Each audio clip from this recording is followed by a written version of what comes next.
அம்மாவும் பிள்ளையும் மாறி மாறி நீ மாத்திரை சாப்பிட்டியா நீ மாத்திரை சாப்பிட்டியான்னு கேட்குற மாதிரி ஆயிடுச்சு. என்னம்மா பண்றது, 2 பேருக்குமே வயசாயிடுச்சுல்ல.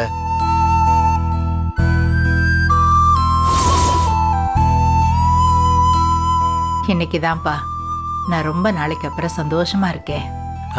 ஆமாம்மா, நானும் தான் ரொம்ப சந்தோஷமா இருக்கேன். குழந்தைங்க இருக்கிற வீட்டுக்கு ஒரு தனி அழகு கலகலப்பு எங்கே இருந்தாலும் வந்துடும். குழந்தைங்க வந்ததுக்கு அப்புறம்தான் வீடே நிறைஞ்சிருக்கு. அதான் வீடே ஃபுல்லா நிறைஞ்சு போச்சு இல்லம்மா. அதுக்கப்புறம் எதுக்கு இப்போ இன்னொரு குழந்தைம்மா? எந்த குழந்தை? அதான் எழிலையும் அமிர்தாவையும் இன்னொரு குழந்தை பெற்றுக்க சொல்றீங்களே, அந்த பேச்சு இப்ப எதுக்குன்னு கேட்க வந்தேன். அதுல என்ன தப்பு?